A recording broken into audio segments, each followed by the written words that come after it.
Olá, amigos do Vestibulando. Tudo bem? O meu nome é Clides Moraes e nós vamos conversar sobre história. E a nossa primeira aula é sobre o mundo grego. Antes de começar, preste atenção nesta imagem. Filosofia, democracia, teatro fazem parte de uma grande herança, de um grande legado do mundo grego para nós. Mundo grego esse que, a partir do chamado período arcaico, século VIII a.C., passa por uma grande transformação social, econômica, cultural e política em virtude de um crescimento populacional. Esse crescimento populacional, num solo não muito fértil, muito pobre, que é o da Península Balcânica, vai gerar um processo de migração, que é mais conhecido como colonização grega, no Mar Egeu, Mar Mediterrâneo e parte da Europa. Para você visualizar o que estamos falando, preste atenção no mapa.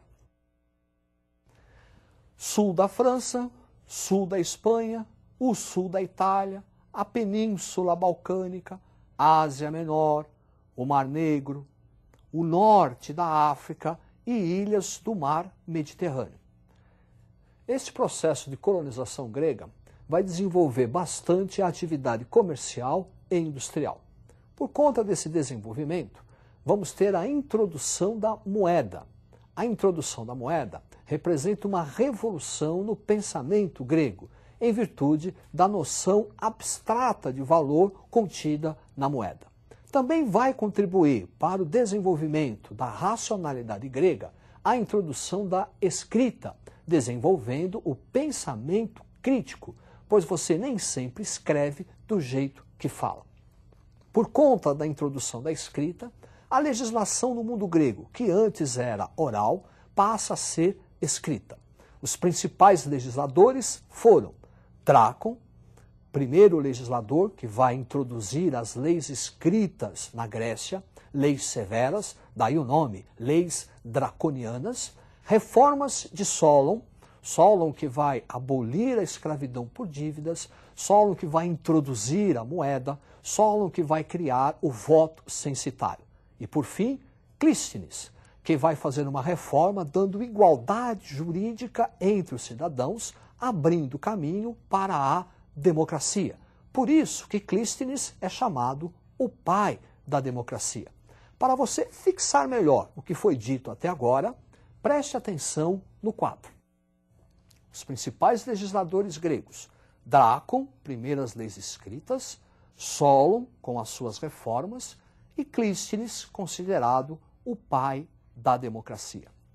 Também por conta da colonização, vai se desenvolver o urbanismo, as cidades. E as cidades do mundo grego, elas são diferentes das demais. É o fenômeno da polis, cidade-estado, cuja marca registrada é a autonomia política, autonomia social, autonomia econômica, uma em relação à outra. Entre as centenas de polis que vão se desenvolver, duas merecem destaque: Atenas e Esparta. Atenas, com um forte desenvolvimento mercantil, com uma educação voltada para a formação do cidadão, que vai defender e discutir assuntos políticos na praça pública, uma cidade cosmopolita, porque vai receber poetas, vai receber filósofos, vai receber mercadores de várias partes do mundo antigo, e o regime democrático. A outra cidade, Esparta, com uma economia agrária, tendendo à autossuficiência econômica, uma educação militar, porque visava formar bons soldados, o desenvolvimento da xenofobia, aversão ao estrangeiro, e um regime político extremamente conservador, que foi a oligarquia. Para você não esquecer o que foi dito até agora, preste atenção no quadro. Atenas, com uma atividade econômica mercantil, educação formada, voltada para formar o cidadão, uma cidade cosmopolita e o regime democrático. Esparta, com uma economia agrária, educação voltada para formar o soldado militar, desenvolvimento da xenofobia, a aversão ao estrangeiro, e o regime político, oligarquia. Falamos da democracia grega. A democracia grega era diferente da nossa. A nossa democracia é representativa. Quer dizer, durante as eleições, escolhemos nossos representantes. No caso da democracia grega, ela era direta. O próprio cidadão deveria estar em praça pública e ele mesmo debater e discutir as decisões políticas. E era também limitada. Somente grandes proprietários do sexo masculino poderiam exercer esse direito. Para reforçar o que foi dito, preste atenção no quadro. Democracia grega, limitada, sexo masculino acima de 18 anos e direta. O chamado período clássico na Grécia é também o período das hegemonias, em virtude de duas grandes guerras, as guerras médicas e a guerra do Peloponeso. As guerras médicas envolveram as cidades gregas e os persas em expansão, querendo dominar o mar Mediterrâneo, e as cidades gregas vão se unir numa liga militar, a Liga de Delos, sob o comando de Atenas.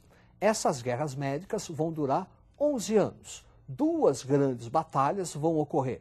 A Batalha de Maratona, que aliás vai dar origem a esse esporte olímpico, porque um soldado chamado Filipides vai correr quase 30 quilômetros para informar a vitória dos gregos na batalha. E a última grande batalha, a Batalha de Salamina, onde os persas vão assinar a rendição. Após as guerras médicas, há uma hegemonia da cidade de Atenas sobre as outras cidades. É o século de ouro, é o século de Péricles. Péricles, que vai fazer uma série de reformas no mundo grego. É o século da filosofia, é a época de Sócrates, Aristóteles, Platão. É a época do teatro grego, Eurípides, Sófocles. Contra essa hegemonia, contra esse domínio ateniense, outras cidades gregas, lideradas por Esparta, formam uma liga militar rival, a Liga do Peloponeso. Começando assim uma guerra civil. Algumas cidades gregas, sob a liderança de Atenas, na Liga de Delos, contra outras cidades gregas, sob a liderança de Esparta, na Liga do Peloponeso. Guerra civil, Guerra do Peloponeso, que vai trazer a vitória de Esparta. Para você fixar o que foi dito até agora, preste atenção no quadro. Guerras médicas, porque os persas também eram conhecidos como medos. Então você pode falar guerras pérsicas ou guerras médicas. Médicas é o mais tradicional. Formação de uma liga militar, a Liga de Delos, sob a hegemonia de Atenas. Atenas vai exercer um controle sobre o mundo grego, que é o século de Péricles. Depois, Guerra do Peloponeso, formação de uma liga militar, a Liga do Peloponeso, sob a liderança de Esparta, e início de uma hegemonia espartana sobre o mundo grego.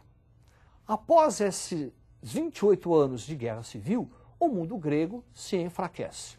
Esse enfraquecimento vai auxiliar, vai favorecer a invasão de um povo vizinho, a Macedônia. Filipe II, da Macedônia, com seu projeto expansionista, vai conquistar a Península Balcânica. Essa conquista vai ser extremamente facilitada pelas rivalidades entre as cidades gregas. Ele morre e quem vai assumir o trono é o seu filho, Alexandre Magno, que continua o projeto expansionista de Filipe II. Ele vai conquistar o Egito, vai conquistar a Ásia Menor, levando a cultura grega. Alexandre Magno tem um papel muito importante para a antiguidade, porque é ele a pessoa responsável pela difusão da cultura grega para fora da Grécia. Então ele leva a cultura grega para o Egito, leva a cultura grega para a Pérsia, formando o famoso Império Helenístico. Vestibulando, toma cuidado. Cultura helênica é a cultura grega pura, autêntica. Cultura helenística é a fusão dessa cultura grega, após Alexandre Magno, com a cultura oriental, a cultura persa especialmente. Para você não esquecer, preste atenção no quadro. Cultura helênica é a cultura grega autêntica. Cultura helenística é a fusão dessa cultura grega com a oriental, especialmente a persa.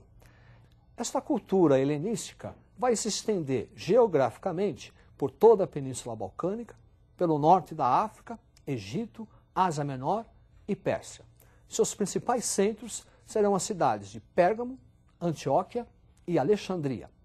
Por conta desse desenvolvimento, nós vamos ter na filosofia Plotino, resgatando as ideias de Platão, e nas ciências Euclides e Arquimedes. Para você visualizar melhor esse império helenístico, preste atenção no mapa. Aí está o Império Helenístico, Península Balcânica, Ásia Menor e os principais centros culturais, Alexandria, no Egito, e no Oriente, Antioquia e Pérgamo. Esta cultura helenística vai influenciar todo o mundo antigo. A partir do século II, os romanos conquistam o Império Helenístico. Assunto de Roma, que é na nossa próxima aula. Estude, boa sorte e até lá!